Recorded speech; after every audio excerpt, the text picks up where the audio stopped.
Pag-ibig ang isa sa mga bagay na nagbibigay kulay sa buhay ng isang tao. Pag-ibig na pwedeng mauwi sa happy ending o di kaya ay sa isang mapanakit na karanasan. Hindi man natin alamang kalalabasan kapag tayo ay sumugal sa pag-ibig na ito. Isa pa rin po itong experience na bubuo sa ating pagkatao. Pero minsan may mga tao yata talagang ipinapanganak na malas sa pag-ibig katulad na lamang ng letter sender natin ngayon na si Cyrus. Katulad natin ay nagmahal lamang siya ng tapat at umibig sa mga dalagang inakala niyang nakatadhana na para sa kanya. Kaso nga lang, may iba pa palang plano ang kapalaran para sa kanya. Kung ano ito, yan ang dapat ninyong abangan dito lamang sa mga kwento ng pag-ibig, buhay at pag-asa sa nangungunang Barangay Love Stories. Dear Papa Dudu, magandang araw po sa inyo. Ako po si Cyrus, 35 years old at isang marketing manager based dito sa Manila. Alam mo Papa Dudut, nasa punto na po ako ngayon ng buhay ko kung saan ay handa na akong bumuo ng sarili kong pamilya. Meron akong stable career at sapat na ipon. Marami na rin po akong naipundar para sa future ko. Ang kulang na lang talaga ay ang babaeng mamahalin ko at ihaharap sa altar. Aaminin ko Papa Dudut na noong kabataan ko ay medyo magulo ang buhay pag-ibig ko. Marami akong naging girlfriend at marami akong babaeng nasaktan at marami rin namang mga babaeng nagpaiyak sa akin. Dati, ang rason ko lang kung bakit ako naghahanap ng girlfriend ay upang meron akong may pakilala sa publiko. Para magkaroon ng companion at para na rin masagot ang sexual desires ko. Pero sa aking pagtanda, ang mindset na ito ay unti-unting nagbago. Totoo ngang nagbabago ang isang tao sa paglipas ng panahon. Ngayon ay hindi na ako nagbabase sa itsura, sa yaman o sa kung ano ang maibibigay sa akin ng isang babae. Ang hinahanap ko ngayon ay isang babaeng mamahalin ako at mamahalin ko ng tunay. Isang babae na magkakaintindihan kami, magbibigayan at sabay na magtataguyod ng isang simple pero masayang pamilya.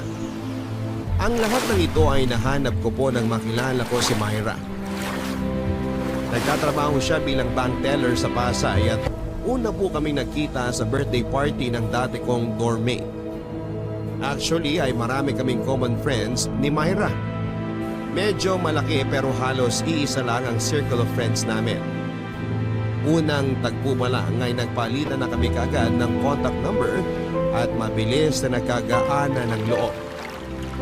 Career-driven si Myra, Papa Dudut, dahil siya ang breadwinner ng kanyang pamilya. At palaging nauuna sa kanyang priority list ang trabaho at pamilya bago ang pangsariling kaligayahan tulad ng pag-ibig.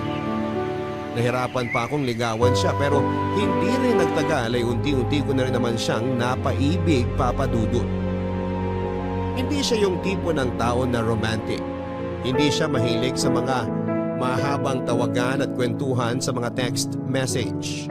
Sayang lang daw kasi ang oras niya sa mga ganung bagay.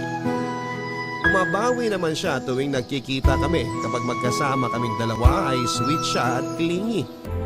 Ganong klaseng setup ang nakasanayan naming dalawa na okay lang naman sa akin. Dahil pareho naman kaming busy tuwing hindi kami magkasama. Tumagal na mahigit 9 na buwan ang relasyon namin, Papa Dudu. Noon ay naisip kong siya na talaga ang the one. Siya na ang babaeng pakakasalan ko at makakasama ko sa panghabang buhay.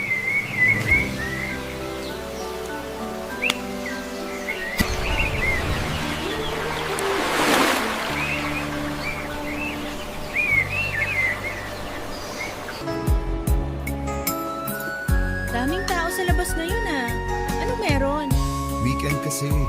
Siyempre, pagod sa school at work ang mga tao. Kaya siguro sila nagsilabasan ngayon para mag-alam. Sa bagay, tayo nga eh, ngayon lang din lumabas. Sobrang busy ko nga sa office ngayon eh. Medyo bigatin kasi yung client namin. Sobrang daming demands. Ang alam mo lang. Kaya deserve talaga natin yung big meal na kinain natin kanina. Nagulat nga ako eh. Buhay mo, naubos mo yung lahat? Saan ba napupunta yung mga kinakain mo? Wala naman akong makitang taba sa katawan mo. Ganyan talaga kapag mabilis ang metabolism. Kahit anong lamon, hindi tumataba. Mabuti ka pa. Ang sarap sanang kumain kaso masyado akong conscious sa katawan ko ngayon eh. Ay nako, kahit tumaba ka pa, maganda ka pa rin naman eh. Ay sus, wag ako Cyrus ha. Nanggaling na ako sa face na mataba ako. Hindi mo lang alam kung gaano ako nabubuli nun dahil majubis ako, no? Kaya nga kahit gaano kasarap yung double burger na yan with mustard and mayo, pas ako. Gabay na ako sa katawan ko ngayon. Basta ako, kakain ako kung kailan ko gusto. Ay, teka, anong oras na ba? Bakit? Wait lang, check ko. 5:45 na. May hinihintay ka ba? Si Ruel, usapan namin darating siya rito ng alas 5 eh. Magkikita kayo today? Hindi, may bibigay lang siya. Anong ibibigay? Basta, malalaman mo mamaya. Oh, speaking of the devil, ayun na pala yung loko. Sorry dude, sobrang traffic. Tinakbo ka na nga papunta rito eh. Ba't kasi ang layo na napili mong lugar para mag-date?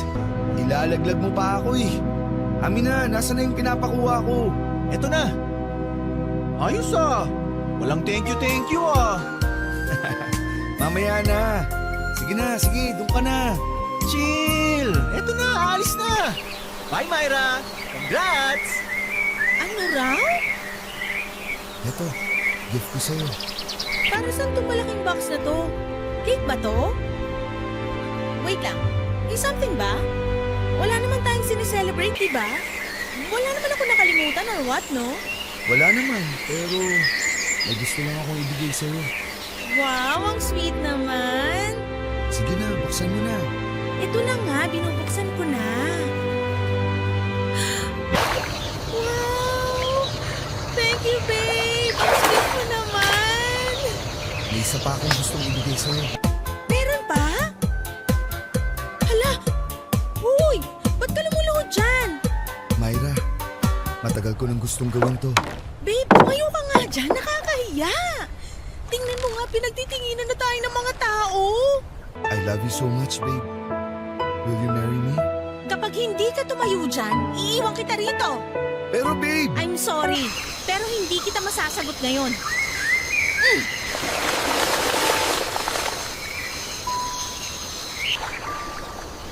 Papadudot, hindi ko may describe kung gaanong kahihiyan na hinarap ko matapos ang failed proposal ko sa harap ng publiko. Ang araw na pinaghandaan at pinakahihintay ko ay nauwi sa bangungot kung saan ako ay kinawaan at pinagtawanan.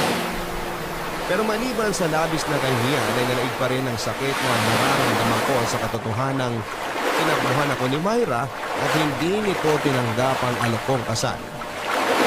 Matapos ang nangyari ay ilang linggong hindi nagparamdam at hindi nagpakita sa akin si Myra. Hindi niya binabasa mga messages ko sa kanya at hindi niya sinasagot ang tawag ko. Ayaw din niya akong harapin tuwing pinupuntahan ko siya sa bahay nila. Sa mga araw na hindi nagpapakita sa akin si Myra ay nilamon ako ng depresyon. Nag-file ako ng leave sa trabaho para magkulong sa bahay. Sa mga panahon na yon ay hindi ko alam kung ano ba talaga ang status namin ni Myra. Matapos niya akong hintian. Hindi ako sigurado kung kami pa ba o kasabay ng pagtalikod niya sa proposal ko ay ang pagtatapos na rin ng relasyon namin. 3 weeks ang lumipas bago nagparamdam sa akin si Myra Papadudut. Nagpunta siya sa bahay para kausapin ako at ipaliwanag ang naging desisyon niya.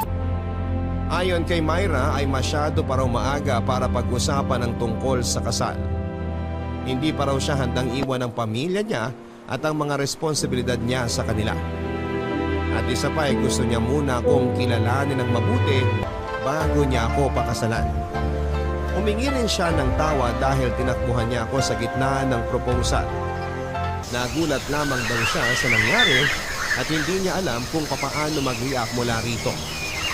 Sa huli, Papa Dudut ay pinatawad ko na lamang si Myra. Dahil una ay mahal ko siya at pangalawa ay may punto naman siya na siyang sinang-ayunan ng kaibigan kong si Ruel. Well, naiintindihan ko naman si Myra. Hindi sa kinakampihan ko siya ha. Pero usually kasi, lalo na sa mga breadwinner sa pamilya nila, hindi nila priority ang love life eh. Ang gusto nila, bago sila lumagay sa tahimik, dapat matapos muna nila responsibilities nila para masabing tahimik na talaga sila.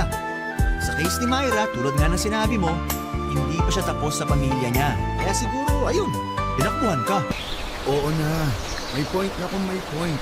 Pero ang sa akin naman, why prolong it, di ba?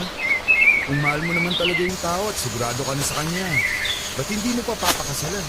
Mahal mo at sigurado ka. Ikaw yun. Eh siya, mahal ka ba? At sigurado ba siya? Anong gusto mong palabasin? Dude, ano mo lang yun ha? Huwag ka anong mali siya, okay? Kailangan kasi natin consider lahat ng possibilities eh. Kaya nga tayo nandito at nagiinom, di ba? Para pag-usapan kung bakit gano'n na nangyari. Pero ayusin mo naman yung mga tanong mo, dude. Nag-overthink mo ako lalo eh. Okay, sorry. My bad. Eh, ito kaya, paano kung may traumatic experience na pala siya dati pagdating sa mga marriage proposals? Anong ibig mo sabihin? Tulad ng, For example, namatayan siya ng fiancé. O baka may nag-propose sa kanya tapos iniwan lang siya. O tinakbuhan siya sa altar. Ganun. alam mo, pwede ka nang maging writer. Ang lawak ng imagination mo eh. Pero sa tanong mo, sa totoo lang, hindi ko rin alam ang sagot. Baka nga. Ay, ewan. Alam mo, hindi kasi namin pinag-uusapan yung mga past relationship namin eh. Hindi rin naman kasi ako nagtatanong. Para saan pa, di ba? Ako na yung present boyfriend niya. Bakit ko pa uungkatin yung mga lalaki sa buhay niya? May punto ka naman. Alam mo, tanggapin mo na lang yung rason niya. Yun lang yun eh. Hindi pa siya ready. As simple as that. Napaisip ako sa sinabi mo kanina eh. Paano nga kung hindi pa pala siya sigurado sa akin? Kaya nga sabi niya gusto ko pa niya kilalanin, di ba?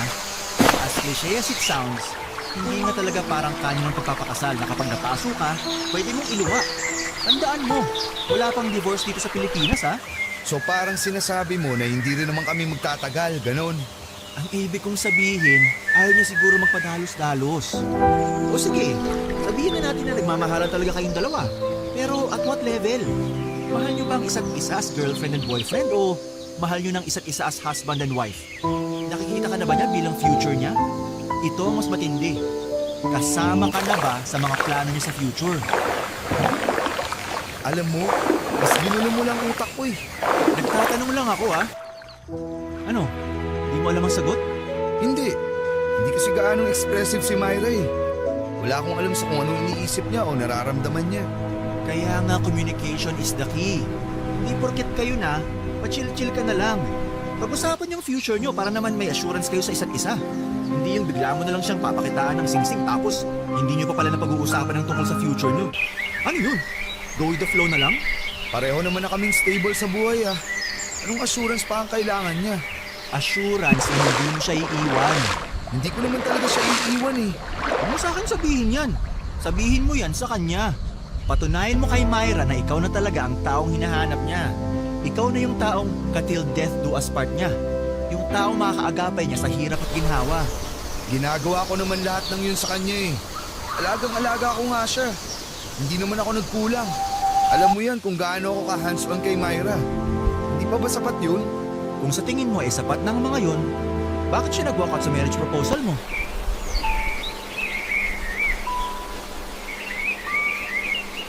Papadudod sa kabila ng pagtanggi ni Myra sa marriage proposal ko ay nanatili pa rin naman kami bilang magkasintahan.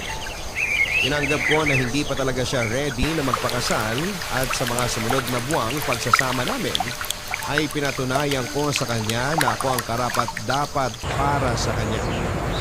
Katulad nga ng sinabi ni Noel ay may kanya-kanyang priority sa mga tao at handa akong maghintay sa araw kung kailan ay ako na ang priority ni Myra sa buhay niya. Mas tumibay ang relasyon naming dalawa ni Myra, Papadudod. Natuto kaming mag-compromise at mas naging open kami sa isa't isa. Para sa ganoon ay hindi na maulit pa ang nangyari sa amin dati.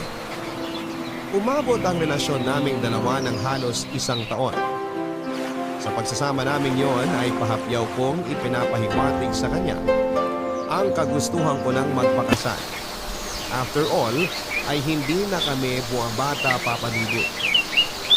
Ayaw ko din namang dumating ang araw na uugod-ugod na kami ay hindi pa nakapagtatapos sa pag-aaral ang mga anak namin dahil late kaming nagsimulang bumuo ng pamilya.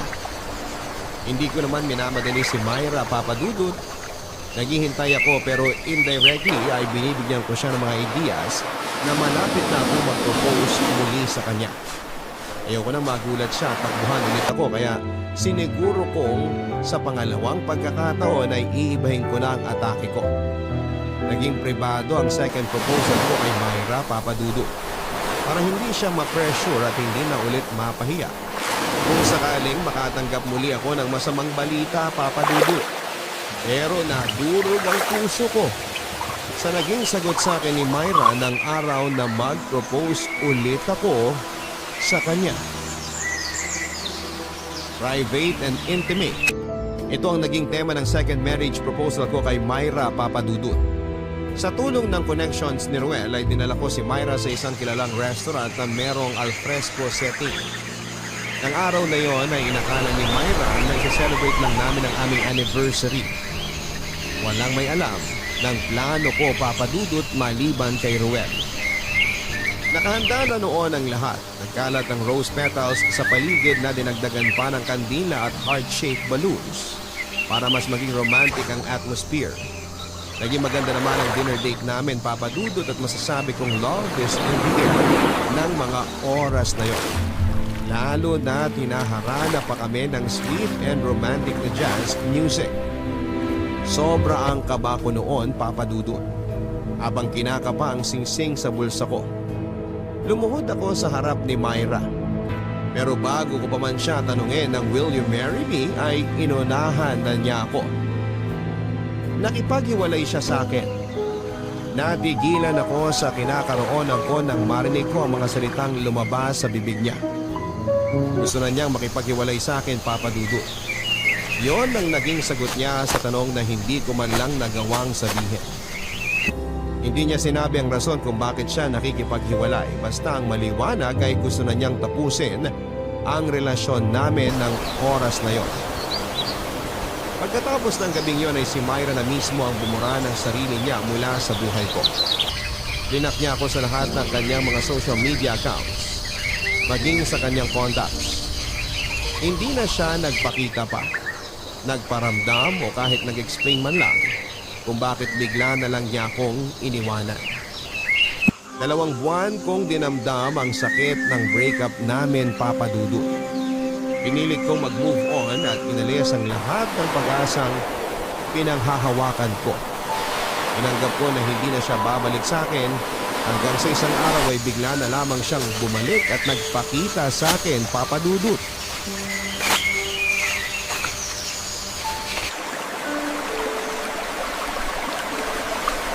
Myra, mabuti naman nagpakita ka na ulit. Nagpunta ako rito para magpaliwanag. Hindi mo na kailangan mag-explain. Gets ko na. Hindi ka pa ready. Ayaw mo pang mag-asawa. May priorities ka pang iba. Gets ko na. Kung na-pressure man kita, I'm so sorry. Cyrus, sorry. Alam kong masakit yung ginawa ko sa'yo pero nasabi ko naman na sa'yo, di ba? Na hindi pa ako handa kasi kailangan pa ako ng pamilya ko. Yun lang ba talaga ang rason? Kasi pwede mo pa rin namang ipagpatuloy ang pagtulong sa family mo kahit nakasal na tayo. Tutulungan kita. Madali lang sabihin yan eh. Pero mahirap gawin. Paano mo nasabi hindi pa naman natin nasusubukan. Alam mo ba kung bakit lumaki akong walang tatay? Kasi iniwan niya kayo nung bata ka pa. Nakwento mo na yun sa akin dati. Nakwento ko rin ba ang dahilan kung bakit niya kami iniwan? Bakit nga ba? Bakit kayo iniwan ng tatay mo? Kasi 2 pamilya ang binubuhay ni mama noon. Kami na pamilya niya at ang sarili niyang pamilya. Siya ang bumubuhay sa nanay at tatay, pati na rin sa mga kapatid niya.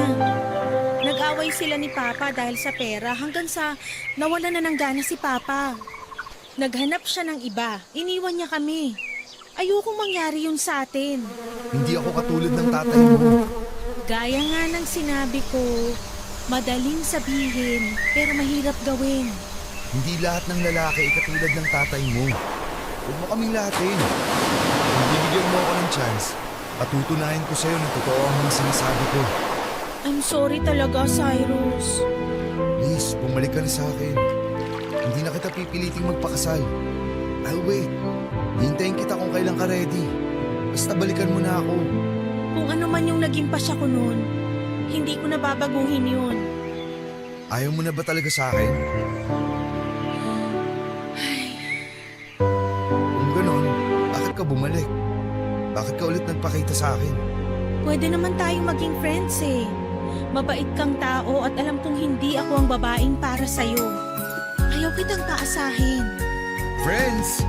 Sa lahat ng pinagdaanan natin, lahat ng nangyari sa ating dalawa, tingin mo kakayanin kitang ituring na friend? Sorry, pero yun lang talaga ang pwede kong maibigay sa'yo. Alam ko na. Gets ko na. Kaya ayaw mo akong pakasalan kasi friends lang pala ang turing mo sa akin, tama ba? Tama nga, Sir Ruel. Mahal kita, tanda na ako para sa'yo. Pero ikaw, hindi ka handa kasi hindi mo ako mahal. Yun pala yun. Gusto naman kita, Cyrus, pero... Iba ang gusto sa mahal eh. Sige. Kung ayaw mo na ako makita dahil sa nagawa ko sa'yo, aalis na lang ako. Thank you sa lahat. And I'm sorry. Sandali lang. Okay, sige. Friends na kung friends. Kung yun na lang ang tanging paraan para makasama ulit kita, tatanggapin ko na hanggang magkaibigan na lang tayo. Hindi kita pinipilit. Kung labag sa loob mo na maging magkaibigan lang tayo, okay lang. Maiintindihan kita. Hindi mo ako pinipilit. Ayoko mawala ka kaya masaya na ako dun. At least, makikita pa rin kita, makakausap, makakasama. Hindi man yun yung chance na hinihiling ko, pero tingin ko sasaya na ako ron. So, friends? Yeah, friends.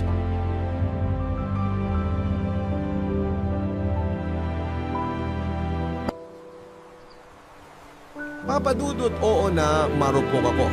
Tinanggap ko ang friendship na alok sa akin ni Myra.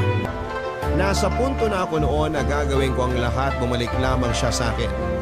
Siya pa rin talaga kasi ang tinitibok ng puso ko noon. Kahit sabihin kong move on na ako sa kanya, pero siya pa rin talaga ang hinahanap-hanap ko. Siya pa rin ang gusto ko. Kaya sobrang saya ko nang muli siyang magpakita sa akin. Tinanggap ko siya pabalik kahit na pagkakaibigan na lamang ang kaya niyang i-offer. Pero hindi normal na pagkakaibigan ang nangyari sa amin, Papa Dudut. Hindi ginagawa ng tipikal na magkaibigan ang nangyayari sa amin noon kahit na ang label lang namin sa isa't isa ay friends. Actually, ay kulang ang label na yon. Ang dapat na tawag sa amin ay friends with benefits. Dahil bukod sa pagiging magkaibigan ay meron pang nangyayari sa aming dalawa kahit na wala na kaming relasyon. Nagkikita na lamang kami noon kapag tinatawag kami ng init ng laman. Alam ko, Papa Dudut, na noong mga panahong yon ay ginagamit na lamang ako ni Myra para sa pansarili niyang pangangailangan. Naging one-sided na lamang ang bawat interaction naming dalawa. Alam ko sa sarili ko ang katotohanan yon pero naging in denial ako dahil umaasa pa ako noon na may babalik pa namin ang dating kami. Pero sa pagtagal ng ganong klase naming setup ay naramdaman kong para na lamang akong karinderya na sakalang niya pinupuntahan tuwing nagugutom siya.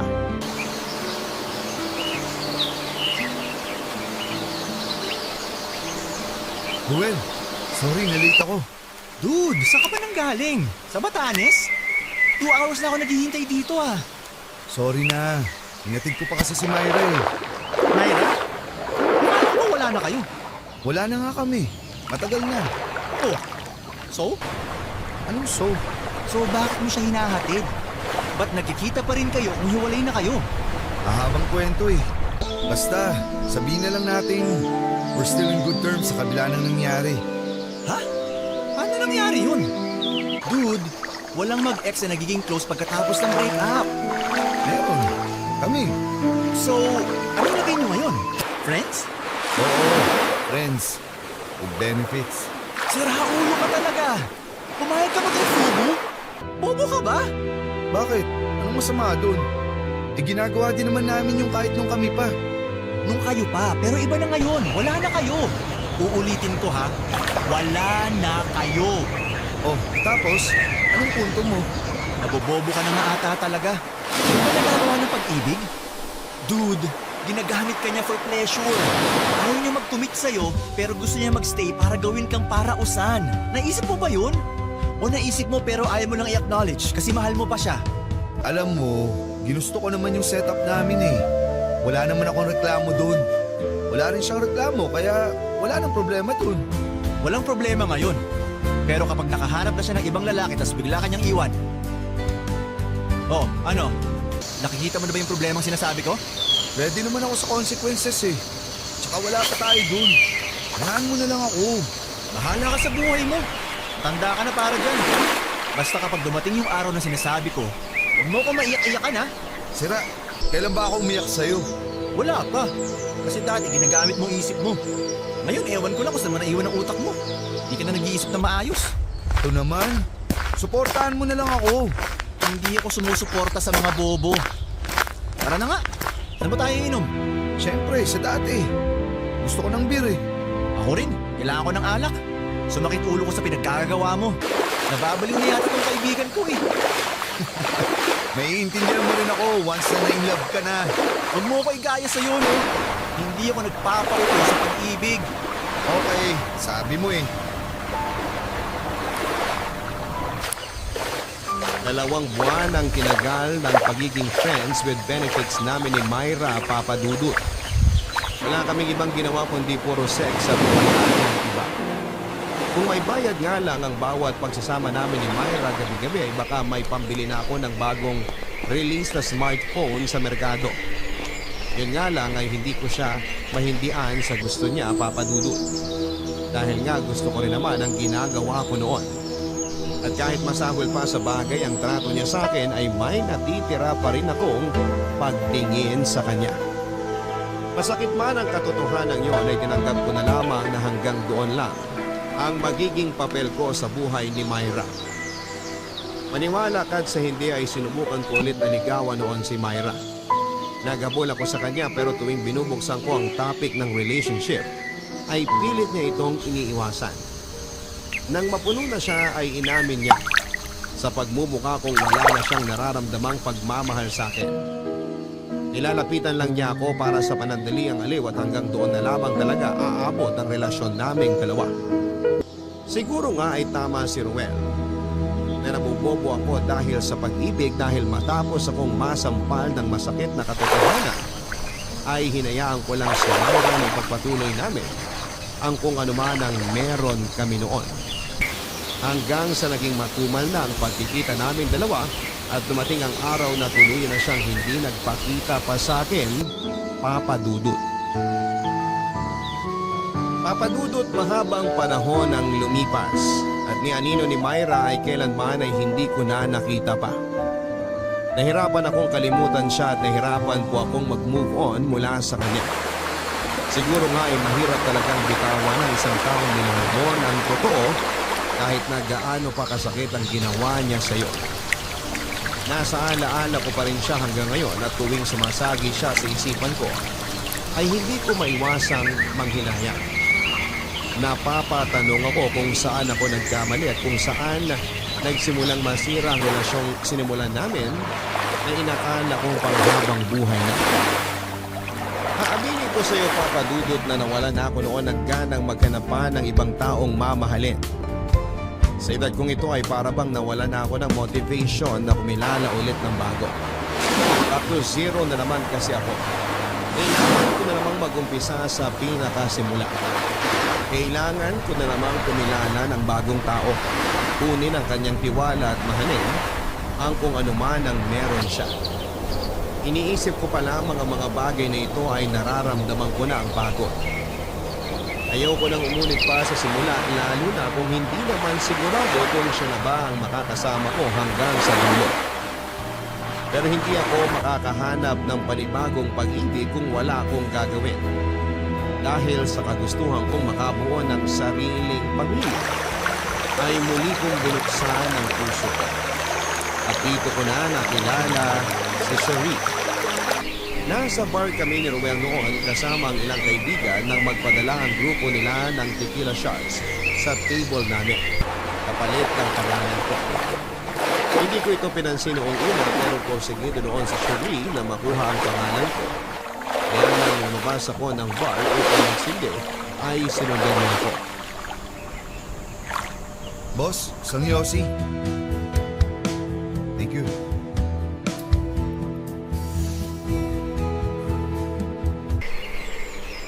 May lighter ka? Ha? Eto. Nag-iyosi ka pala. I'm sorry. Sabi ko, ang amo na mukha mo. Hindi ko in-expect na pugon ka rin pala.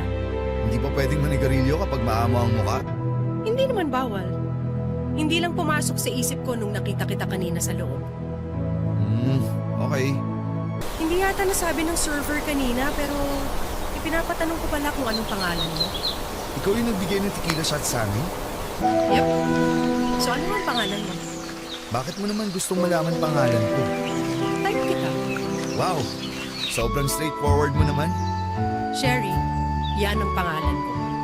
Cyrus, nice to meet you, Sherry. Ooh, Cyrus pala. Bakit? Hindi ba bagay? Pwede na rin. Pero yung itsura mo pang Matthew yung sa Bible. Babyface ka kasi, parang good boy. Sa totoo lang, yan din ang karaniwang sinasabi nila sa akin. Alin, babyface to good boy? Sa babyface. Sa good boy, medyo tagilid tayo dyan. May girlfriend ka na? Wala. Asawa? Mas lalong wala. Sandali lang. Para saan ba itong interview na to? Wala naman. Tinitignan ko lang kung pasok ka sa standards ko. Wow! Wala akong masabi. Pasok naman ba ako? Oo, pasado na. Pasadong pasado. Mabuti naman kung ganun. Ikaw ba? May boyfriend ka na? Kung may boyfriend ako ngayon, hindi na ako dapat nakatayo dito sa tabi mo. Medyo slow ka rin pumakeup, no? Sinisiguro ko lang naman. Bakit? Type mo rin ba ako? Maganda ka. Sexy. Tapos... Amin ako, no? Isisave ko ng contact number ko. Huwag ka mag-alala. Sa suot kong heels, hindi ko may tatakbo yung cellphone mo. Tsaka baka mas mahal pa ang gamit kong phone kaysa sa'yo. Okay, chill. Tatanong lang naman eh. Eto na.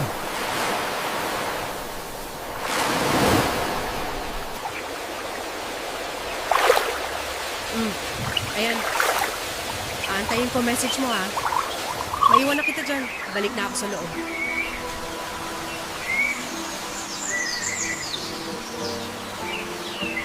Papadudot maganda naman si Cherie. Matangkad siya, morena at maganda ang hubog ng kanyang katawan. Karaniwang nakikita ang ganda niya sa mga dalagang sumasali sa mga national pageants. Pero hindi ko alam kung bakit tila hindi ko siya makitaan ng spark. Oo nga, ideal siya bilang girlfriend pero nung una ko siyang makita ay wala akong naramdamang interest sa kanya. Pero kahit na ganoon ay tinanggap ko pa rin ang alok niyang pakikipagkaibigan. Ilang araw ang pinalipas ko bago ko siya kinontak. Naging okay naman ang naging reconnection namin papadudot. Ilang linggo naming kinilala ang isa't isa through chats and calls bago namin naisipang magkitang muli. Sa pangalawang pagkikita namin ay nagbago ang first impression ko kay Cherie. Hindi na lamang siya basta babaeng nakilala ko sa bar. Mas marami pa pala siyang dimensions na tinatago kumpara noong una kaming nagkita. Makulit siya, straightforward at maraming bago na kwento. Malawak ang knowledge niya sa mga bagay-bagay kaya kahit na anong topic ang ibato sa kanya ay kaya niyang sumabay. Politics man, sports, science at maging showbiz. Nakikita ko sa personality niya na hindi kanya uurungan kahit na mas malaki ka pa kesa sa kanya. May pagka-adventurous at determined siya na malayong malayo sa ideal type ko. Pero hindi ko alam papadudot kung bakit habang tumatagal ay unti-unti na rin akong nagkaka-interes sa kanya. Alam kong nung unang magkita kami ay interesado na siya sa akin. Kaya sinubukan kong iwasang magbigay ng motibo sa kanya para hindi siya mag-assume at masaktan. Pero habang nakikilala ko ang personality niya, papadudot, ay nakabuo na rin ako ng feelings para sa kanya.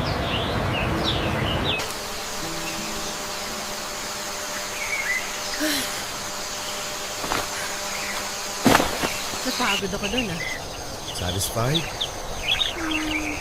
Pwede na. Anong pwede na? Ikaw nakakababa ka naman ng self-confidence. Biro lang. Wala ka bang tiwala sa sarili mo? Alam mo, ang layo-layo talaga na naging first impression ko sa'yo sa totoo. Ikaw. Ano bang first impression mo sa akin? Yung totoo? Akala ko boring ka. Boring? So bakit mo ako nilapitan nun kung boring naman pala ang tingin mo sa akin? Di ba nga sabi ko sa'yo, type kita. Wala naman akong pake kung ano man ang personality mo. Basta gusto kita, period. Eh ngayon, ano nang masasabi mo tungkol sa akin? Amo pa rin ang itsura mo, pero wild. Nakakatuwa nga eh. Parang unang tingin sa'yo maamong tupa, tapos pagdating sa tao, daig mo pang tigre. Asset ko yan. Oh, masyadong lumaki ang ulo Hindi nga, seryoso. Yung last girlfriend ko nga, ito lang pala ang habol sa akin eh. Akala ko, love niya ako. Katawan ko lang pala ang mahal niya. Sad boy naman. Ano bang nangyari? Ba't kayo naghiwalay? Ayun nga, gusto lang niya ng sex. Nung nag-offer ako sa kanya ng kasal, biglang nawala na parang aswang. Nakakala mo, hinaina ng bawang. Takot na takot sa singsing. Ang sabi, priority daw muna niya pamilya niya. Pero hindi naman ako maiwan. Kasi nga, gusto tong katawan na to. Itong braso na to. Itong abs. Itong dibdib. Itong... Oh, tama na. Gets ko na. Mabalik tayo.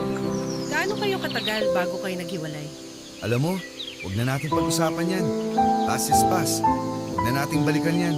Ang bitter mo naman. Hindi ka pa nakaka-move on, Nakamove on na ako. Tanggap ko na object lang ang tingin niya sa akin. Talaga ba? Oo, swear. Okay. Sino naman ang mas maganda sa aming dalawa? Siyempre, ikaw. Kala mo ba mabobola mo ako, Pero syempre, alam ko na yun. Total, napag-usapan na natin ang tungkol sa Pasko. Pwedeng pag-usapan naman natin ngayon ng present? Oh, anong meron sa present? Gusto mo pa ng round 2? Hindi, I mean, gusto lang kitang tanungin kung willing ka ba na pumasok sa relationship with me. Gusto mo ako maging girlfriend? Ganun na nga. Kung gusto mo lang naman. Na-in love ka na sa akin, no? Ang bilis mo namang ma-fall. Hindi, kasi, syempre, ganito kasi yan. Huwag ka nang mag-explain. Alam ko namang makamandag ako eh.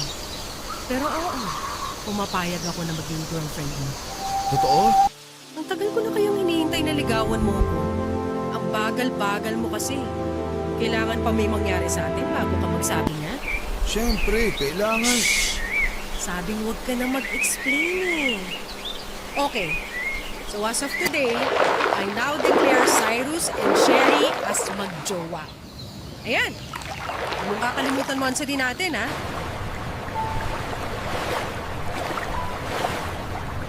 Papadudot, hindi na ako pinahirapan pa ni Cherie. Agad niya akong sinagot at hindi ko man inaasahan pero bigla kaming nag-click sa isa't isa. Pero aaminin ko po sa inyo na noong simula ay hindi pa ako noon 100% sure sa nararamdaman ko kay Cherie. Maaaring infatuation lamang ito dahil kung nakikita ko ang feelings na nararamdaman ko kay Myra ay iba siya sa nararamdaman ko para kay Cherie. Ganun pa man ay alam ko sa sarili ko na may gusto na ako sa kanya noon. Hindi ko lang sigurado kung love ba ito o baka ginagawa ko lamang siyang coping mechanism upang tuluyang makapag-move on mula kay Myra. Pwede nating sabihin na ginagawa ko siyang rebound. Oo, alam kong hindi magandang pakinggan ang term na ito sa isang relasyon pero naniniwala ako na lahat tayo ay matututo namang magmahal.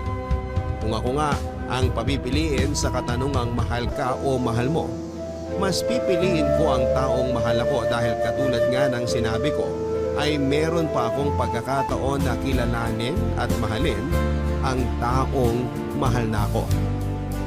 Umabot ng 6 na buwan ang relasyon naming dalawa ni Cherie Papadudu. Sa pagsasama namin yon ay naramdaman ko mula sa kanya ang genuine love na inaasahan ko. Sa aming dalawa ay mas matimbang ang ibinibigay niyang pagmamahal sa akin kesa sa ibinibigay ko sa kanya. Pero sinubukan ko namang gawin ang lahat para hindi niya maramdamang taken for granted siya. Lumipas pa ang mga buwan ay biglang nakaramdam ng sintomas ng pagbubuntis si Cherie. Nagpa-check up kami sa OB at doon nga ay nakumpirma namin na nagdadalang tao na siya. Sabay kami nag-celebrate sa nalaman naming balita, Papadudut. Doon din ay sinimulan ko ng pagplanuhan ang marriage proposal ko sa kanya. Sabi ko sa sarili ko ay siya na ang babaeng pakakasalan ko. Yun nga lang, Papadudut, sa sumunod na araw ay wala na lang nawala si Cherie na parang bula at kailanman ay hindi na nagpakita sa akin. Papadudod, sa pangalawang pagkakataon ay muli akong tinakbuhan ng isang babae. Parang nga lang akong nakaramdam ng deja vu dahil nangyari na sa akin dati ang ginawa sa akin ni Cherie. Hindi naman ako matatakoting tao pero hindi ko alam kung bakit lapitin ako ng mga mahilig mang-ghost. Karaniwan sa magkakarelasyon kapag nalaman nilang buntis ang babae ay ang lalaki ang biglang nawawala at tumatakbo sa kanyang responsibilidad. Sa kaso ko, Papadudot, ay iba. Babae ang biglang nawala matapos niyang malamang buntis siya. Sa pagkakataong yun ay tinanong ko na ang sarili ko kung ano ba ang mali sa akin at palagi na lamang akong iniiwan. Hindi ko alam kung kulang ba ang ibinibigay kong effort at hindi pa ba sapat. Ang kung ano ang meron ako kaya bigla na lamang akong iniiwan ng mga tao. Para akong laruan at pagkatapos pagsawaan ay basta-basta na lamang iniiwan. Papadudot, sinubukan kong hanapin si Cherie at hindi ko siya pwedeng basta pakawalan nang wala man lang explanation dahil dala rin niya ang anak ko at masyadong clear para sa akin na ilayo niya ang bagay na matagal ko nang hinahangad. Ang magkaroon ng pamilya. Yun nga lang ay wala na si Cherie sa dati niyang inuupahan. Urado na rin ang mga social media accounts niya at maging ang personal number niya ay out of reach na. Ang nakakainis ay ni wala akong kakilala sa mga kaibigan at pamilya niya na pwede sanang malapitan dahil hindi niya ako ipinakilala sa kanila. O ano? Gusto nang iniiwan? Masaya ka? Tuwang-tuwa ah. Baka magpa-party ka pa niyan, ha? Pini-playtime lang naman kita eh. Masyado kang seryoso. Ano nga? Kumusta ka na? Eto, broken na naman for the second time. Hindi kaya kara mo na yan kasi nung kabataan natin, ikaw yung laging iniiwan sa mga babae? Sabi sa'yo eh, babalik din sa'yo yung mga pinagkagawa mo noon. Ikaw na tuloy yung iniiwan ngayon. Mabuti pa ako. Good boy lang. Kaya kahirap magka-girlfriend eh. Masyado kang pag-good boy. Huwag mo nga ipasa sa akin yung topic. Ito kinukumusta ko eh. Kung nagpunta ka rito para asarin lang ako, umuwi ka na lang. Ganyan ang banding. Para saan pa na-invento ang kaibigan kung hindi kayo mag-aasahan, di ba? Ano ba talaga? Ba't ka nandito? Kinukumusta nga kita, di ba? Pangatlong beses ko nang sinabi yan. Paulit-ulit? Hindi nga ako okay. Hindi pa ako okay. Okay? Gusto mo bang mag-inom mamayang gabi? Free ako. Wala akong sunod lumabas. Hindi mo na ba talaga siya nahanap? I mean, si Cherie? Wala na eh. Para siyang magic trick na bigla na lang nawala. Ang mga magic trick hindi yan nawawala. Itinatago lang yan ng magician mula sa audience. Kaya huwag kang mawalan ng pag-asa. Hindi mo lang siya makita ngayon pero nandito lang yan sa Pilipinas. Hindi na nga si Sherry ang habol ko eh. Ang batang dinadala niya. Ang anak ko ang gusto ko. Ano pa naman? Hindi ko alam. Hindi ko alam kung saan ako magsisimula eh. Maliit man tignan ng Pilipinas sa mapa. Para sa isang tao, malaki pa rin yun. Saan lupalop ko ngayon nahanapin si Sherry? Ano ka ba? Sabi nga nila, maliit lang ang mundo eh. Sure ako, magkikita at nakikita rin kayo. Daya niya. Sobrang daya. Anong karapatan niya ipagkait sa akin ng anak ko? Alam mo namang yun ang matagal ko ng wish, di ba? Mahirap kasi magsalita eh. Hindi natin alam kung anong rason ni Sherry. Wala tayong alam kung anong balak niya sa bata. Hindi kaya plano niya magpalaglag? Imposible yun. Sobrang saya niya nung malaman niyang buntis siya eh. Madali lang magpanggap na masaya.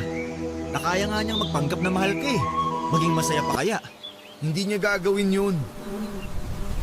Tingin mo, masyado ba akong mapagtiwalang tao? Bakit ang dali kong maloko, dude? Ang laki kasi ng tiwala mo sa mga tao eh.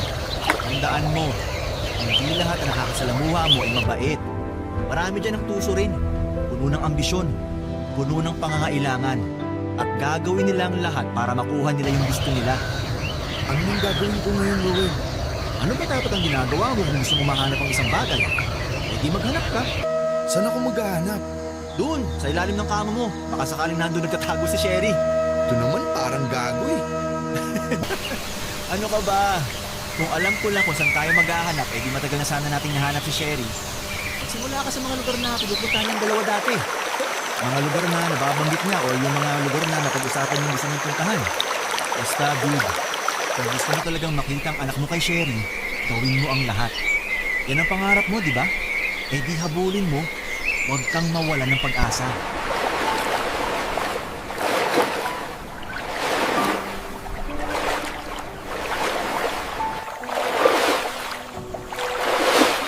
Mahirap para sa akin, Papa Dudut, ang nangyari, lalo na't alam kong may isa akong anak na maaaring hindi ko man lang masisilayan.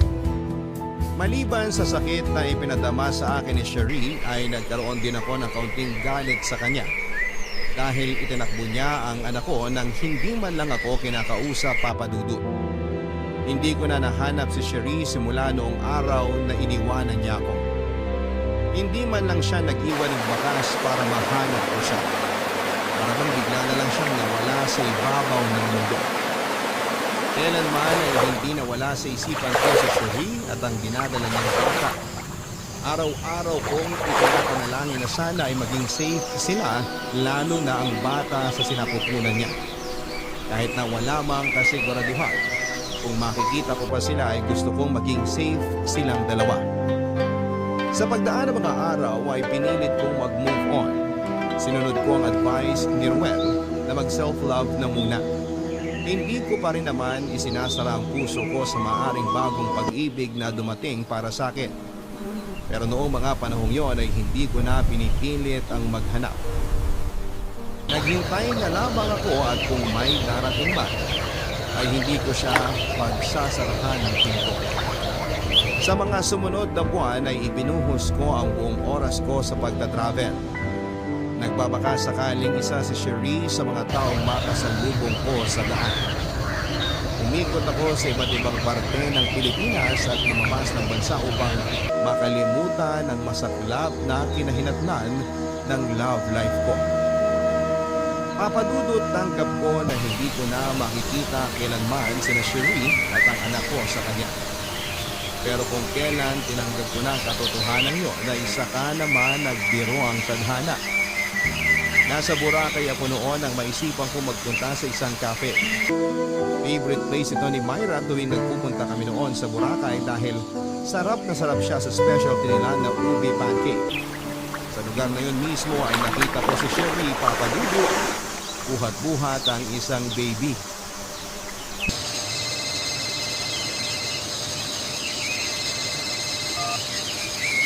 Hello, Ruel. Ba't napatawag ka?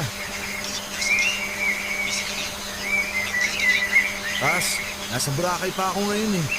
Next week pa ang uwi ko. Hindi ka pa ba nakauwi? Ang tagal mo na dyan ah.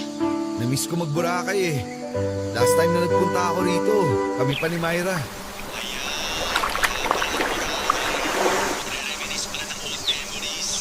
Sira, gusto ko lang magbakasyon. Siyempre, susulitin ko na yung vacation leave ko. Bawi ako next time. Sabi na lang sa iba na...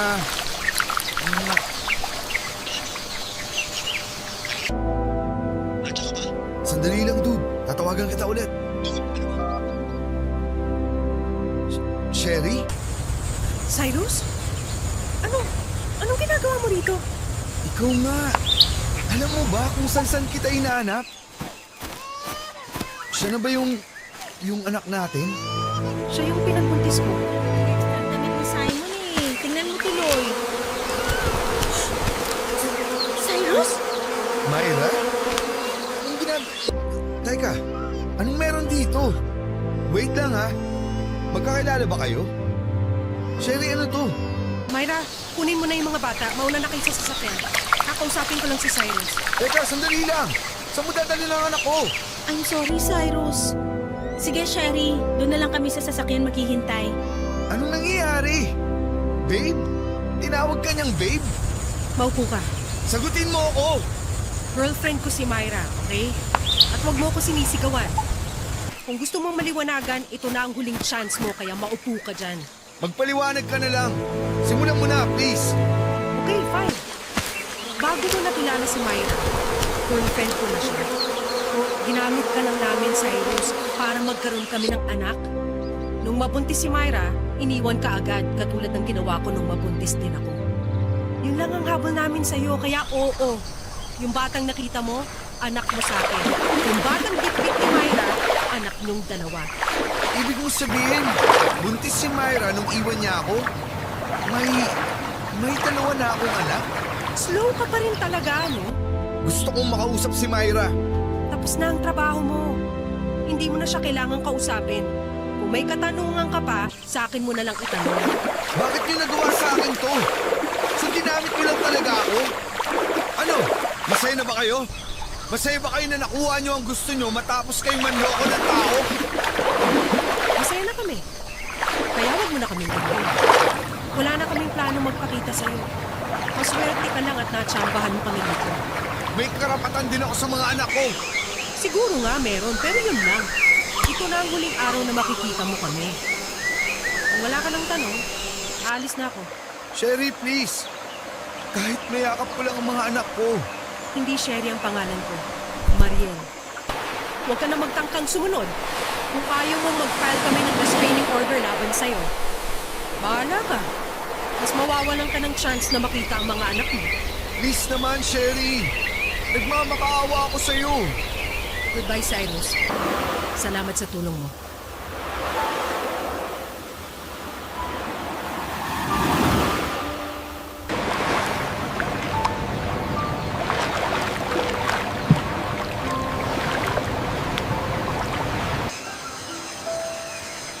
Papadudot, ilang taong kong ipinanalangin at hiningi na magkaroon ako ng sariling pamilya. Ang hindi ko alam all this time ay hindi lang pala isa kundi dalawa na pala ang anak ko. Single ako, hindi pa kasal pero may dalawa na akong anak.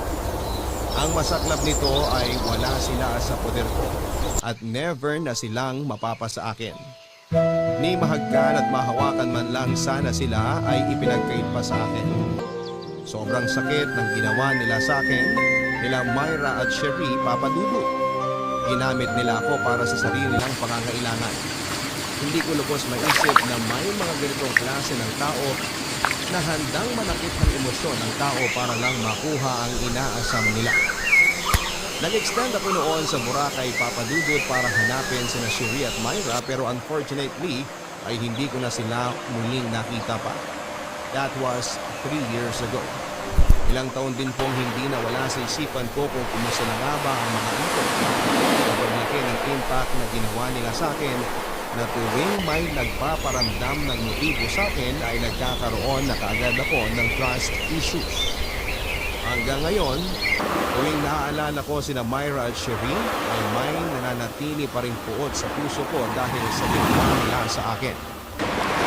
Sa ngayon ay wala na akong balita sa buhay nila Myra at Sherry Papadudot. Pero isang bagay na lamang ang tanging hiling ko ngayon. Na sana hindi man ngayon pero balang araw ay sana ay makita ko man lang ang dalawang anak kahit sa pangalawang pagkakataon. Nananatili pa rin po akong single ngayon pero alam kong darating ang araw na makakahanap rin ako ng babaeng mamahalin ko ng totoo. At hindi dahil may gusto siyang makuha mula sa akin. Balang araw ay magkakaroon din ako ng pamilya At kung kailan yon ipagkakaloob sa akin ay hahayaan ko na lamang ang nakatataas na magpasya. Maraming salamat po Papa Dudut at sa lahat ng inyong mga listeners. Hanggang dito na lamang po ang aking kwento. God bless sa inyong lahat and more power. Ang inyong forever kapuso at kabarangay, Cyrus. Scam, pati pala sa love life ay meron po nito. Mahirap mabiktima ng fake love at fake promises mula sa mga taong fake. Kaya mga kabarangay, paulit-ulit namin kayong pinapaalalahanan na suriing mabuti at kilalanin ang mga taong pinapapasok natin sa ating buhay. Hindi lang yan sa relationship kundi in general. Tama nga na hindi lahat ng tao ay may mabuting puso. Ang ilan sa mga nasa paligid natin ay hindi natin alam. Baka may mga hidden agenda, kaya doble ingat po tayo. Para naman sa letter sender natin na si Cyrus ay huwag kang mag-alala. Dahil bad experiences will teach you good lessons. Wish you all the best at sana balang araw makuha mo rin ang mga bagay na hinahangad mo sa buhay. Hanggang sa muli, ako po si Papa Dudut sa mga kwento ng pag-ibig, buhay at pag-asa sa Barangay Love Stories number 1. Hindi kung sino ang ating mamahalin. Hindi rin natin mapipilit ang ating mga sarili na kalimutan ang taong nasimulan na nating mahalin. Ikaw kapuso, kakalabanin mo ba ang puso mo dahil sa taong pinili nitong gustuhin?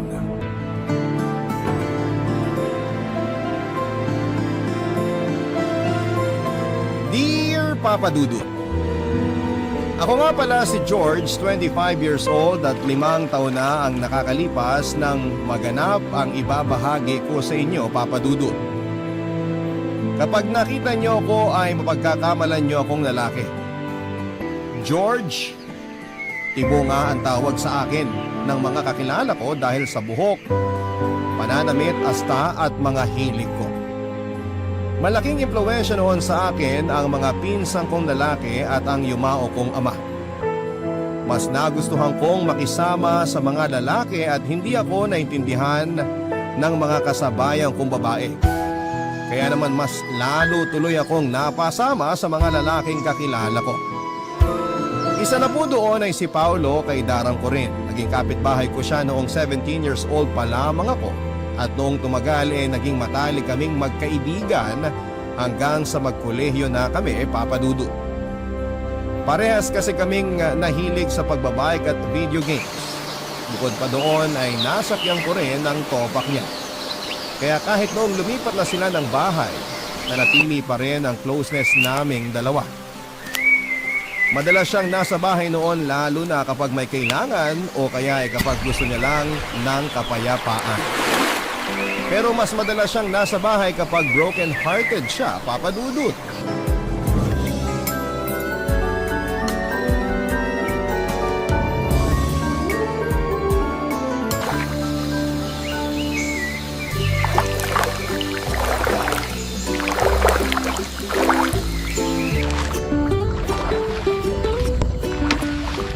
Hindi ata ako papasok sa NSTP para magawa ko yung assignment natin sa Logic. Okay. Pumasok ka pa rin sa NSTP, ha? Balitaan mo kung merong gagawin para makahabol ako. Ako na lang bahalang gumawa ng assignment natin sa Logic. Okay. Ay, mukha namang wala kang interes sa mga sinasabi ko eh. Gusto mo bang pag-usapan kung ano yung problema mo? Alam mo naman kung anong problema ko eh. Si Laura na naman ba yan? Meron pa bang iba? Eh halos isang buwan na nung binastard ka niya. Baka naman pwede mag-move on ka na. Ang dali lang sabihin yan kasi wala ka naman sa kalagayan ko. Grabing patay na patay talaga ako sa kanya eh. Kakaiba siya. Siya lang talaga yung... Ganyan din kaya yung sinabi mo kay Joy, kay Karen, kay Marie, kay Kate, pati na kay... Basta, kakaiba si Laura sa lahat. Eh, okay. Sige. Nabuwang na ata ako sa kanya. Di na ako makapag-concentrate sa pag-aaral ko. Kailan ka ba nag-concentrate sa pag-aaral mo? Hindi ako makakain ng maayos. 3 burger patty with rice at siomay nga yung kinain mo kanina eh. Nilanta ka mo pa nga yung cheese sa ref? Saan ba ako nagkulang? Ginawa ko naman ang lahat, di ba? Oo nga eh. Sinusundan mo pa nga siya sa bahay nila nang hindi niya alam? Para sa safety niya lang yun. Para sa safety niya o pangarap mo lang talaga maging stalker? Hindi pagiging stalker yun. Pagiging in love yun. Kabag mo lang yan. Tapik-tapikin mo yung tiyan mo para lumabas. Para ka namang di best friend eh. Yung mga sagot mo parang nakakaloko. Ang bigat na nga kasi ng pinagdadaanan mo, gusto mo makijoin pa ako sa'yo. Pinapasaya lang kita, no? Kung gusto mo ako mapasaya, rentahan mo yung puting van sa kanto. Oy, gusto mong kidnapin si Laura? Labas na ako dyan, ha? Anong kikidnapin? Pupunta tayo sa resort. Magbabayad tayo sa pool na maraming chlorine. Para malunod na yung feelings ko para sa kanya. Corny naman ito. Mabuti pa, alis na nga lang ako. Oy, ito naman, no? Binibiro ka lang, eh. Nakakainis ka kasi. Parang di ka marunong dumamay. Sorry na.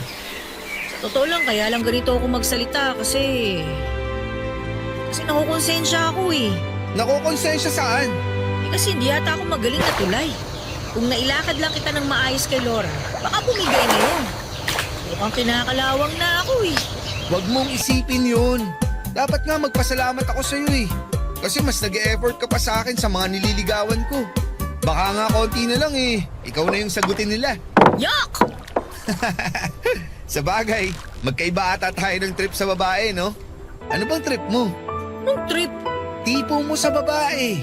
Ang tagal na nating magkaibigan. Di ko pa rin alam kung ano yung gusto mo sa babae. Para ako naman yung maging tulay mo. Huwag na natin pag-usapan yan. Ito naman, maglilihim pa. Ang tagal na nating magkakilala. Gagraduate na tayo ng college pero ni minsan, di pa kita nakitang nanligaw ng babae. Ano ba talaga ha? Sabihin mo na para matulungan naman kita. Dakilang best friend, yan ako kay Paulo Papadudut. Ako yung gumagawa noon ng assignments niya, nag-enroll sa kanya at nagpapakopya tuwing may quizzes at exams kami. Ako rin noon ang nagliligtas sa kanya sa parents niya sa tuwing may ginagawa siyang mali o hindi naman kaya kapag bumabagsak sa klase. Naging tutor na rin niya ako kahit sa mga subject na wala akong kaalam-alam. Siyempre, dakilang tulay sa mga babaeng natitipuhan niya dati pa. Dakilang best friend, yan nga talaga ako kay Paulo. Hindi naman ako nagrereklamo o nagdadamot pagdating sa pagtulong sa kanya. Hanggat kaya ko noon ay ginagawa ko kahit nga yung mga bagay na hindi ko inaakalang kaya ko ay nagagawa ko para sa kanya. Masyado kong pinanindigan na isa kong tunay na kaibigan sa hirap at sa saya, Papadudut. Isa sa mga nakahalata na mga sakripisyo ko ay ang mama ko. Hindi si mama umiimik noong una pero noong napapansin niyang parang hindi na maganda ang epekto ng pagkakaibigan namin ni Paulo ay pumagitna na siya.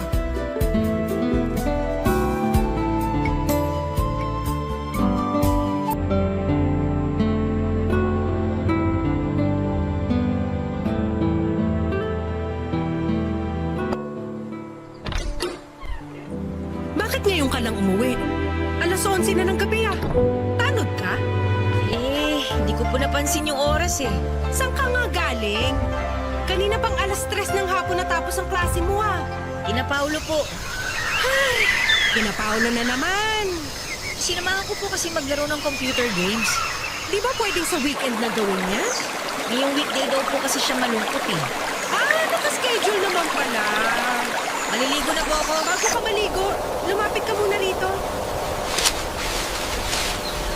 Bakit po? Ikaw ba may plano dyan sa pagkakaibigan niyo ni Paulo, ha? Oh? Lahat na lang ng ginagawa mo para sa kanya eh. Di na nga ata best friend ng turing niya sa'yo eh.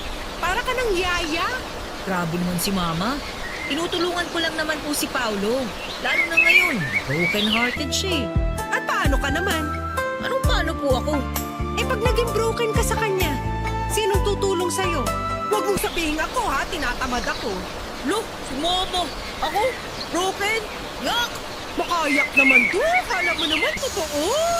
Kasi nakakadiri po yung sinasabi niyo eh. Anak, alam ko. Alam na alam ko. Hindi ko po kayo naiintindihan. Alam ko yung tinatago mong feelings para kay Paulo. Pero si Mama, lakas ng amats. Baka nga amats lang to. Amats lang siguro yung nakikita kong ID ni Paulo sa ilalim ng unan mo. Ma! Amats din siguro yung naririnig ko sa'yo sa gabi. Yung inaamin mo yung feelings mo para kay Paolo habang nasa harapan ng salamin. Amats nga siguro yun. Mama naman eh. Amats din siguro yung nabasa ko sa pinilas mong page sa diary mo. Yung sinulat mo na sana hindi na lang kaibigan ng turing sa'yo ni Paolo. Na sana babae ang tingin niya sa'yo. Babaeng pwedeng mahalin. Amats din pala yun. Please, Ma. Huwag mo sasabihin kay Paolo yan, ah. Wala naman akong balak sabihin. Ikaw ang dapat magsabi. Ayoko nga. Secret na lang lahat, ganon? Kunwari best friend pero deep inside gusto magpasyota? Okay naman po kahit best friend lang. Nek-nek mo, papunta ka pa lang, nakailang round trip na ako. Di naman po kasi madali ito, Ma. At mas madali ba kung ililihim na lang lahat ng nararamdaman mo? Ay, Pag-isipan mong mabuti. O siya, maligo ka na. Amoy nag-overheat na computer ka na. Hindi ko na itago kay Mama ang totoong nararamdaman ko kay Paolo, Papa Dudut. Naisip kong kailangan ko rin ng mapagsasabihan ng feelings ko sa best friend ko. Nahirapan na rin kasi akong isolo yon, kaya natuwa ako kahit papaano na nandyan si Mama para tulungan akong iproseso ang nararamdaman ko. Pinayuhan nga ako ni Mama na bawasan na ang pakikipaglapit kay Paolo. Sinabi ni Mama na mas lalalim lang ang feelings ko sa best friend ko kung patuloy ako sa pag-alalay sa kanya. Hindi ko sinunod ang gustong mangyari ni Mama. Sinabi ko sa kanya na kahit naman hindi malaman ni Paolo ang feelings ko sa kanya, ayos lang. Genuine naman noon ang kagustuhan kong maging best friend ni Paolo. Oo, aminado naman ako dati na masakit talaga na hanggang doon lang kami. Pero may parte sa puso ko na tanggap na yung sitwasyon ko. Nasanay na ako, Papa Dudut. Iniling ko na lamang na wag niyang malamang mahal ko siya kasi hindi pa ako handang aminin lahat ng yon sa kanya. Barangay Love Stories. Barangay Love Stories. Parang nakakaloko naman ang tadhana. Habang pilit ko noon na nilalabanan ang nararamdaman ko para sa kanya ay saka naman lalong lumalim yon. Natakot na nga ako dahil baka magkatotoo yung sinasabi sa akin ni Mama na hindi na ako makakaahon pa dahil masyado ko nang nilubog ang sarili ko sa kanya. Mas lalo pa ngang naging komplikado ang lahat nang pumasok sa eksena ang bago kong kapitbahay na si Sonia. Napakaganda ni Sonia, Papa Dudut. Kung tibo nga lang talaga ako baka nagustuhan ko na siya. Malaki ang hawig niya kay Kailin Alcantara lalo kapag nakangiti siya.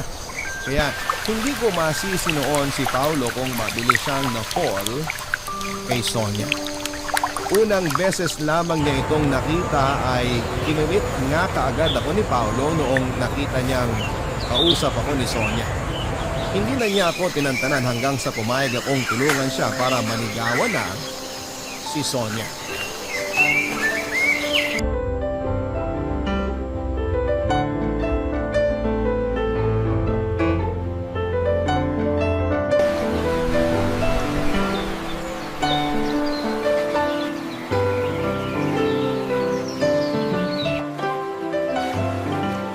George, O bakit? tulungan mo ako. Anong assignment na naman ba? Bigay mo na lang sa akin at isasabay ko na sa gagawin ko mamaya. Hindi tungkol sa assignment. Saan pala? Kay Sonia, yung maganda mong kapitbahay. Alam mo na agad yung pangalan, ha?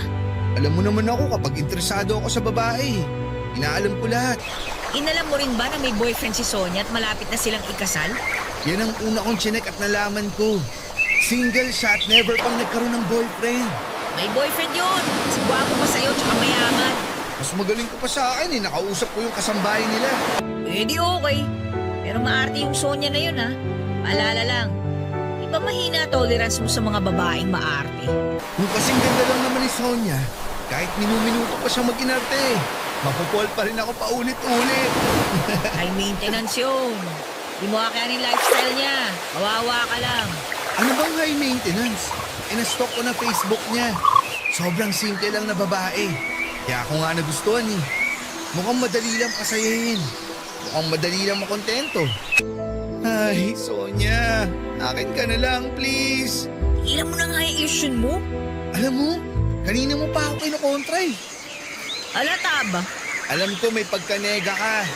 Pero baka naman pwedeng isang tabi mo muna yan at tulungan mo na lang ako sa kanya. Please? Ha? Bakit ako? Kasi best friend kita. Saka madalas ikaw naman talaga ang tulay ko, di ba? Saka nakakausap mo siya lagi eh. Madali mo na lang akong mailalakad sa kanya. Ikaw pa ba? Ay naku, Paolo, pass na ako dyan. Marami akong kailangan gawin. Inaasikaso ko pa Sige yung... na, please, George. Please. Bihira lang ako humingi ng pabor sa'yo. Biro! Okay, sige. Madalas akong humingi ng pabor sa'yo. Pero sana wag mo naman akong tablayin ngayon. Tulungan mo naman ako. Kahit ngayon na lang. Last na to. Gusto ko talaga si Sonia eh. Ganyan din yung linya mo sa mga babaeng nagustuhan mo dati, di ba? Hirap ng paniwalaan, sa totoo lang. Kahit ngayon ka na lang maniwala sa akin. Pero Paolo... Sige na naman, George. Para naman tayong di mag-best friend eh. Nakakatampo ka. Dati naman payag ka lang ng payag. Di ka marunong humindi sa akin. Kaya nga sa lahat, ikaw yung pinakamahal ko eh. Pinakamamahal mo? Oo, pinakamahal na kaibigan. Ah, okay. Okay? Ibig sabihin, payag ka na? Oo na. Nice! Sabi ko na eh. Di mo talaga ako matitiis. I love you, George. I love you talaga. Wala nang bawian, ha? Nakaliti ako noon nung sinabihan niya ako ng I love you, Papa Dudu. Kahit nga mahal niya lang ako bilang kaibigan ay tinanggap ko na yon, at least mahal niya ako, hindi ba? Natangahan na rin ako sa sarili ko kasi hindi ko naman dapat ginagawa yon. Pinasakitan ko lamang ang sarili ko at alam kong mali yun. Hindi ko lang talaga nagawang tanggihan yung hiling niya kasi ayokong sumama ang loob niya sa akin. Kaya naman kahit labag sa kalooban ko ay inilakad ko si Paolo kay Sonia, Papa Dudu. Inaya ko si Sonia na pumunta sa mall para magawa ko na yung planong ilakad si Paolo sa kanya. Agad namang sumama sa akin si Sonia at na-excite pa ito na makabanding ako. Siya pa nga yung nag-offer naman libre dahil kukuha lang daw niya o kakakakuha lang daw niya ng allowance niya galing sa parents niya sa UK. Natuwa ako kasi hindi mahirap kausap itong si Sonia. Naisip ko na madali ko lang talagang maibebenta si Paolo sa kanya. Nakonsensya pa nga ako ng kaunti nang maalala ko na medyo sinaraan ko nga pala siya kay Paolo. Nagselos lang naman ako at normal lang namang makaramdam ng ganon kapag nagmamahal ka, hindi ba?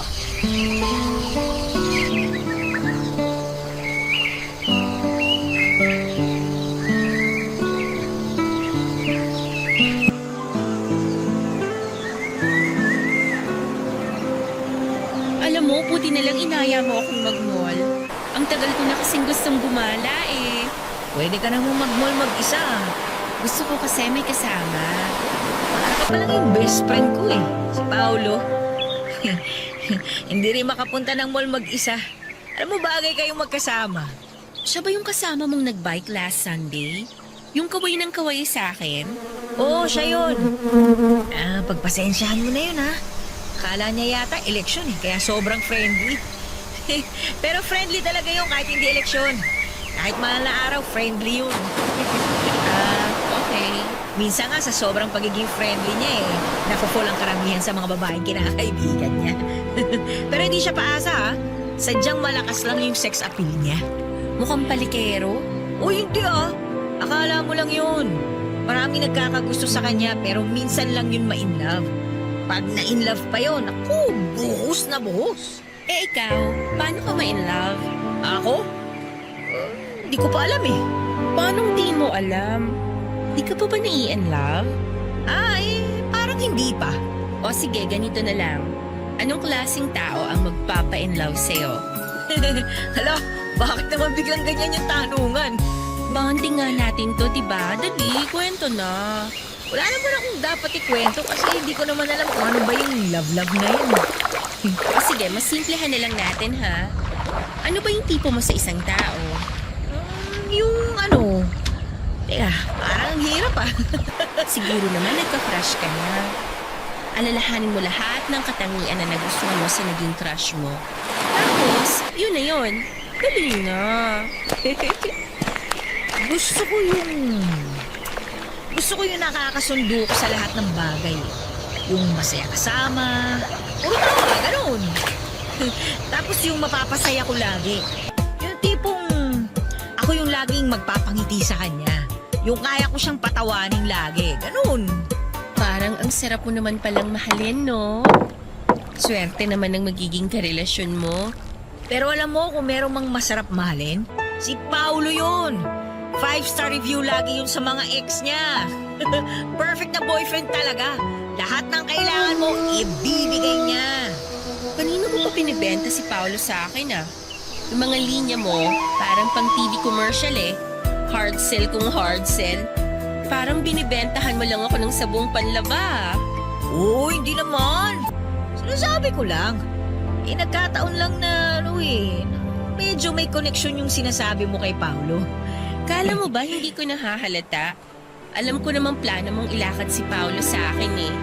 Halata na ba masyado? Hay nako, halatang halata.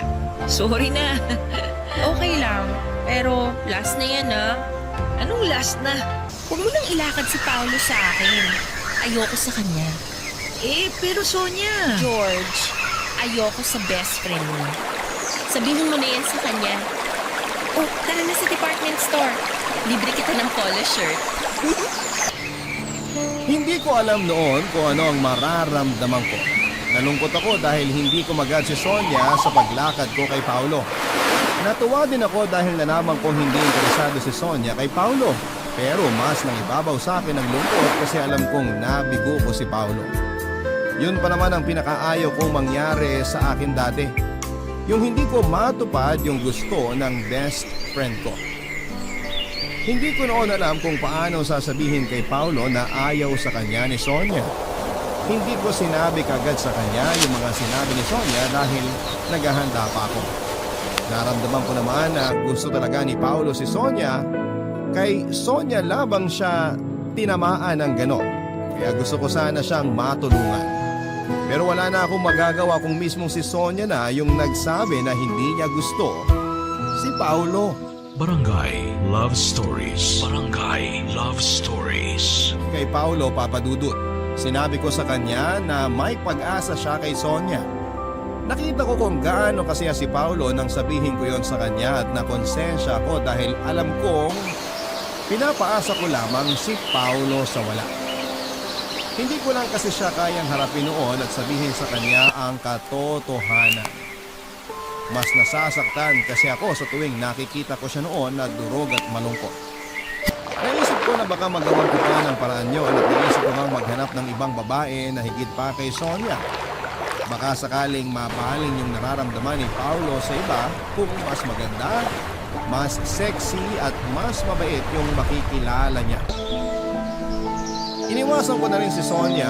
Ang huli naming pagkikita ay noong nasa mall pa kami. Nainis kasi ako sa kanya dahil nire-reject niya si Paulo. Naiingit din ako kasi ang tagal ko ng pangarap na ako ang mahalin ni Paulo pero hindi naman yun nangyayari. Samantalang si Sonia, binabaliwala lang niya ang feelings ni Paulo. Ang unfair ng mundo. Ilang beses na nagchat-chat at tumatawag si Sonia sa akin noon para makipag-bonding sa akin pero hindi ako sumasagot. Kapag nagpupunta naman siya noon sa bahay ay nagtatago ako. Gusto ko na iparamdam sa kanya na ayoko siyang kasama at ayoko siyang makita pero mukhang hindi siya manhid. Mukhang hindi siya manhid, Papa Dudut.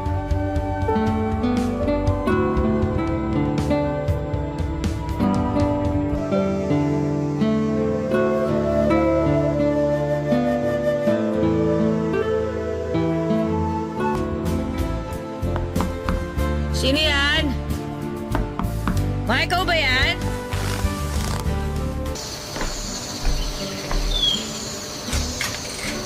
Uy! Sonia! Hi! Bakit nandito ka? Paano ka nakapasok sa bahay namin? Pinapasok ako ng mama mo. Okay lang bang pumasok dyan sa kwarto mo? Uy, teka, huwag ka muna pumasok. Sandali. Ano muna yung kailangan mo? Marami kasi akong gagawin eh. Sabi ng mama mo, nagkukulong ka lang naman daw sa kwarto. Dahil busy ako, marami akong ginagawa. Ano ba kasing kailangan mo? No time, Sini. Libre ko. Ayoko lumabas. Okay. Pwede namang manood na lang tayo ng TV dito sa kwarto mo. Ayokong manood ng kahit na ano. Okay. Tambay na lang ako rito. Marami pa akong gagawin, Sonia. Hindi naman kita iistorbohin. Kung gusto mo, pwede pa kitang tulungan eh. Hindi ko kailangan ng tulong mo. Gusto ko mapag-isa. Kaya kung wala kang ibang sasabihin, Ano ko iniiwasan, ha? ano? Ilang weeks mo na akong pinagtataguan. Wala ka namang utang sa akin para iwasan mo ko. May ginawa ba akong mali sa'yo? Wala ka nagawang mali. Busy lang talaga ako. Alam mo, nakakainis ka. Kuklosin mo ko tapos nung nasanay na ako na lagi kang kasama, bigla kang magbabago. Bakit? Obligasyon ko ba na dapat lagi kitang samahan? Ang sa akin lang, dapat hindi mo na lang ako kinaibigan kung hindi mo naman ako kayang panindigan. Anong paninindigan ko? Labo mo kausap ah. Mas malabo kang kausap. Alam mo, mabuti pa umalis ka na. Nakakasira ka ng araw eh. Hindi ako aalis. Umalis ka na bago pa... Uy! Bakit mo ko hinalikan?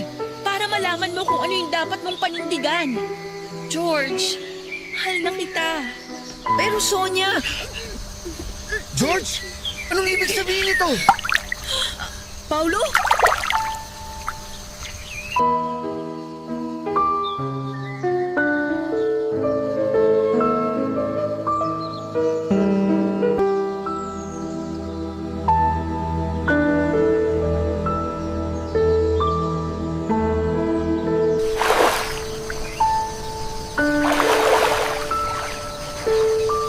Papadudot bisexual si Sonia.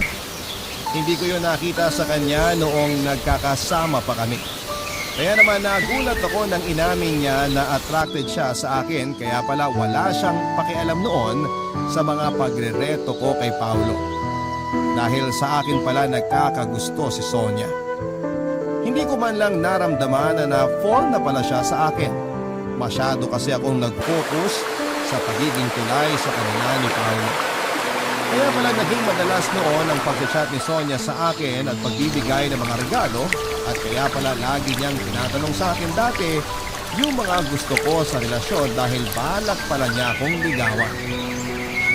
Noong hinalikan ako ni Sonia ay nagulantang ang mundo ko, Papa Dudut.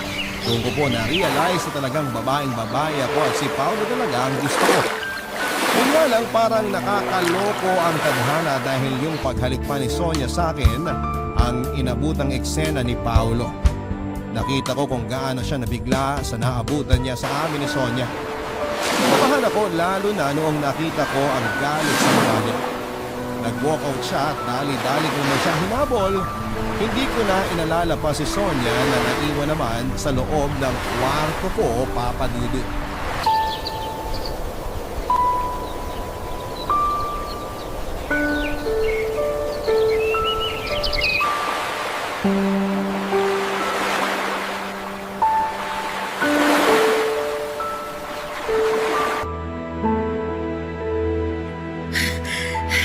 Paulo! Sandali lang! Sinabi ko bang sumunod ka? Mag-usap tayo! Wala tayong dapat pag-usapan. Traidor ka. Hindi ako traitor! Eh, anong tawag mo sa nakita ko? Hinalikan mo si Sonia. Hinalikan mo yung babaeng gusto ko. Di ba nilalakad mo ako sa kanya? Kaya pala walang nangyayari sa paglakad mo sa akin kasi sinulot mo na pala. Hindi ko siya sinunod sa'yo. At saka hindi ako bumalik sa kanya. Siya! Siya yung bumalik sa akin. Bakit ka nang bumalik? Alam mo gusto ko siya. Nabigla rin naman ako sa ginawa niya eh. Hindi ko ininaasahan. Ha? Kaya pala sinisiraan mo siya sa akin kasi ikaw naman pala tong may balak sa kanya. Kaya naman pala di ka na rin nag-update sa akin tungkol sa kanya. Kasi siguro, busy ka na. Busy ka na, nakasama siya. Siguro matagal na kayong magkarelasyon, no? Nililihim niyo lang siguro sa akin. Pinagmukha niyo akong tanga. Hindi, Paulo. Walang kami. Ayoko nang maniwala sa'yo. Traitor ka. Mula ngayon, magkalimutan na tayo. Paulo, makinig ka. Sandali lang naman. Huwag mo nga akong hawakan. Sana masaya ka na ngayon. Magsa magkasama kayong dalawa ni Sonia. Nandidiri ako sa mukha mo. Gusto kitang durahan sa sobrang galit ko sa'yo. Wala kang kwentang tao. Wala kang kwentang kaibigan. Walang kwentang kaibigan? Wala akong kwentang kaibigan sa'yo, Paolo? Matapos lahat ang ginawa ko para sa'yo? Ang dami ko sinakripisyo at ginawa para sa'yo. Tapos sasabihan mo ako ng ganyan? Pandidirihan mo ako dahil lang sa isang babae? Wala akong pakialam sa'yo. Mula ngayon, patay ka na sa akin. Patay na ako sa'yo? Ako? Na walang ibang ginawa kundi tulungan ka kahit ang hirap, kahit ang sakit. Yung taong walang ibang ginawa kundi mahalin ka ng totoo. Ganun na pala yung pagmamahal mo sa kaibigan, no? Yung aahasin mo yung taong gusto niya. Paolo, mahal kita. Hindi bilang kaibigan. Mahal kita. Mahal kita. Anong sinasabi mo, George? Mahal kita. Dati pa. Paolo, may pag-asa bang mahalin mo rin ako? Naguguluhan ako. George, mas lalaki ka pa kaysa sa akin. Paano mahal mo ako? Babaeng babae ako, Paolo. Oo, yung pananamit ko, yung pananalita ko, yung mga gusto ko puro pang lalaki, pero pusong babae ako. At alam ko yung puso ko, ikaw lang yung gusto. George, hindi ko O alam. ngayong alam mo na. Pwede na ba? Pwede bang tingnan mo naman ako bilang babae? Yung babaeng pwede kang mahalin? I'm sorry, George, pero... Oo, mahal kita. Pero bilang kaibigan lang. Pag-aaralan naman yun eh. George, hindi! Malabo! Hindi ko nakikita sarili ko na maamahalin ka ng higit pa sa kaibigan.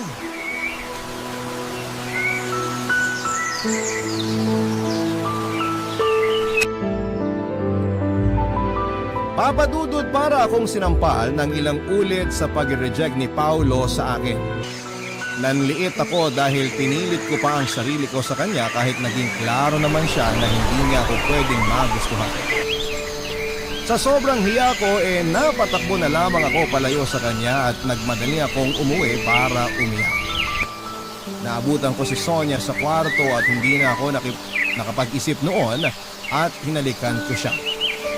Sinuklian naman niya yon ng mas malalim pa na halik. Hindi ko alam kung bakit pumasok sa dito ko noon na halikan siya, Papa Dudu. Siguro gusto ko lang na gumaan ang pakiramdam ko. Gusto ko lang sigurong maramdaman ako naman yung pasasayahin. Sa kabila ng mga dahilang nabanggit ko ay hindi ko na alam, basta ginawa ko na lang na halikan si Sonia. Yun na ang simula ng relasyon naming dalawa. Naisip ko na baka nga para sa babae ako. Naisip ko rin na totohanin na lamang ang iniisip ng ibang tao sa akin na isa akong tubo. Pinanindigan ko na lamang yun, Papa Dudu. Sinubukan kong mahalin si Sonia, mas lalong nagalit sa akin si Paulo nang nalaman niya ang kamina ng babaeng kinakabaliwan niya. Naging dahilan na rin yun para tapusin na niya ng tuluyan ang friendship namin. Nasaktan ko ako sa desisyon niyang yon pero tinanggap ko yon.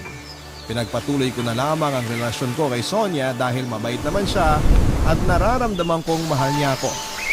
Naisip kong doon na lang ako sa taong mahal ako at least hindi nila ako sasaktan tulad ng ginawa ni Paulo sa akin. Nang tumagal nagustuhan ko na rin ang presensya at pagmamahal ni Sonia. Napamahal na rin ako sa kanya. Pero aminado akong hindi kasing bindinong nararamdaman ko para kay Paulo yon. Sa ngayon maglilimang taon na ang aming relasyon at stable naman ang lahat. Kakagusto pa rin naman ako sa mga lalaking nakikilala ko, pero umiiwas na ako dahil committed na ako kay Sonia. Pero hindi naman ibig sabihin noon tuluyan nang nakasara ang puso ko sa mga lalaki. Kung sakali mang hindi kami mag-workout ni Sonia, Papa Dudu, pwede pa rin naman akong sumubok magmahal ng lalaki kung meron mang darating. Sa ngayon masaya na ako at kontento naman ako kay Sonia. Maraming salamat po, Papa Dudut, sa pagbasa ng aking liham. Naway sana'y meron po kayong natutunan sa aking kwento ngayong araw na ito. Ang inyong kapuso at kabarangay,